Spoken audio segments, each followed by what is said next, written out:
Hi everybody, welcome back to my channel. So it's Saturday, it's actually a little afternoon. Ife had her first soccer game this morning. Oh, she's so cute, y'all. The first couple of times that Jill took her to soccer practice, she was so shy she would not interact at all. She just stayed right next to Jill the whole time. So Jill set up a play date so that she could get to know one of the other kids on the team. But that never materialized because it rained and on the day that the play date was scheduled, so Ife never got to meet another kid on the team. You know, if she had known one or two children on the team, she would have gone right out and started playing with them. So she just had to get acclimated to it, and now she made a goalie. She made a goal. Is that what it's called, or a goal? No, a goalie is the person that tries to block the goal. I don't know much about soccer. When I was growing up in South Mississippi in the 50s and 60s, we didn't have soccer back then. I have a little tiny, like a 20-second video, but I don't know if her mother will let me upload it at the end of this or not. I'm not going to sweat it. But today I wanted to talk to y'all about how people are so obsessed with Glenda Sully on the internet. It just boggles my mind. I mean, it's not like I'm a big celebrity or something. I'm not Marilyn Monroe or some type of celebrity, but people are obsessed with me and fascinated with talking about Glenda Sully. To me, it's just internet blather, just a bunch of, blathering idiots, if you ask me. But some of my subscribers have emailed me and said, Glenda, have you seen such and such? And what are they doing? They act like they look crazy. I can't even stand to look at them. You can tell by looking in these women, you can tell by looking in their eyes that they're crazy. How do they get anybody to watch them? Well, it's because it's just internet fodder, more or less. You know, gossip, I guess is a good word for it. And people love gossip. I mean, look at all these gossip magazines that sell millions and millions of copies every day. What was that one that was called back in the 80s? I can't remember. It was more like a newspaper. You know, it was sold real cheap at the checkout stands in the grocery stores. And it was all about celebrities and their lives, and you knew not to believe any of it. But y'all, let me know what you think about all of this internet blathering on and on and on about Glenda Sully. I don't watch it. I don't even know what goes on unless somebody sends me a link to a video and ask me about it. Then I'll click on the link to see, what channel it is that they're referring to and what they're saying about me. And I just laugh at it. It's such a bunch of lies. And it really makes the people who are perpetrating these lies, they do look like blathering idiots, don't they? Just to sit there for hours on end and talk about nothing but Glenda Sullivan, my life. I mean, I never thought that I would be so famous on YouTube to have people spend their entire lives obsessing over me. From the couple of times that I have clicked onto these videos, there are these live streams going on for 3, 4, 5 hours. And they do nothing but talk about me. And their followers talk about me. They know every little detail and every aspect of my life. They know more about my life than I do. Oh, I guess it's a good thing. I mean, my views are increasing exponentially day by day, and my subscribers are increasing. So thank you for putting more money into my AdSense account. I appreciate it. When I started this channel, I was in a very desperate situation. I was poor, broke, destitute, down and out, whatever you want to call it. I just couldn't do the caregiving anymore, and I couldn't make ends meet. I was paying $600 a month for rent, and my Social Security at that time was $900. I was getting $15 a month in food stamps, and that was it myself.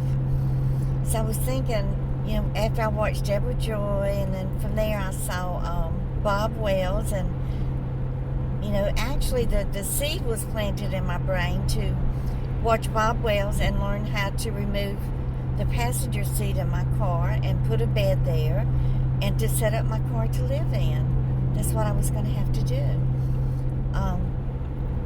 So don't even mention moving in with Jill. That is not a possibility. Jill and I lived together for almost 10 years. Most of that time was in a studio and a one-bedroom apartment. We got along well, but now that she's married and has a husband and children, they don't want me there in the middle of their lives, their daily lives, and neither do I want to be there. So I really was, going to turn my car into a home and move a little bit further down south where the weather is warmer and it's less expensive to live, and maybe hopefully get an apartment where I could live on my Social Security.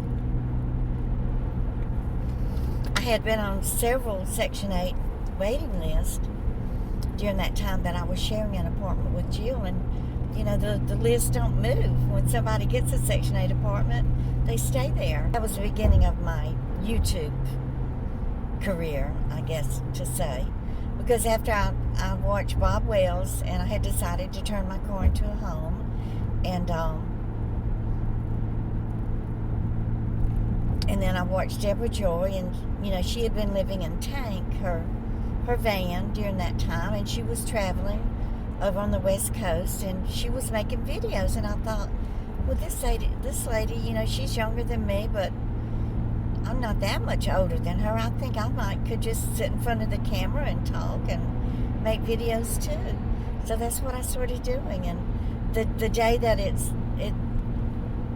came to me to make the video, I just was very depressed. I think I had on an old worn out, stained orange top. I just turned the camera on my old phone. I don't even remember what kind it was. It was old. I think it was an HTC. And just started talking about the old green truck. When I was growing up and I had first learned to drive, and I had to go down to Aunt Sybil's house to try on a dress or something that she had made for me for school. And I drove Daddy's old green truck down there. That video is in my playlist that's titled Glenda Sully's Childhood Story. So anyway, I just started talking about my life and telling stories, and telling how my childhood, how tragic and horrible it was, and how my first marriage to Lula Scotty turned out to be devastatingly disappointing, marrying a freak show. So it just, snowballed from there. And then just one day at the end of January in 2019, I had no food, no money, and I just opened up the refrigerator and started counting my eggs and seeing, well, am I going to have enough eggs to last until I get my Social Security check on the 3rd of the month? And no, I didn't. And I just needed, basically milk, eggs, and bread. You can make a nice lunch and dinner with just milk, eggs, and bread. So I counted my money and ended up returning a new container of deodorant that I had never used, and a few other items. Returned those to Walmart and got a few dollars back in cash, and then I took that money and bought a few groceries and put that video up, y'all, and it just, for about a week or two, it just sat there. It just got my normal views, which was about 300 or 400 per video. I had around 2,000 subscribers at the time. And back then, when someone would subscribe to your channel, the phone would ping. So one day it just started pinging and pinging and pinging, and I thought, my God, is there something wrong with my phone? Why is it pinging? do now, I read and answer every comment. But I just couldn't keep up.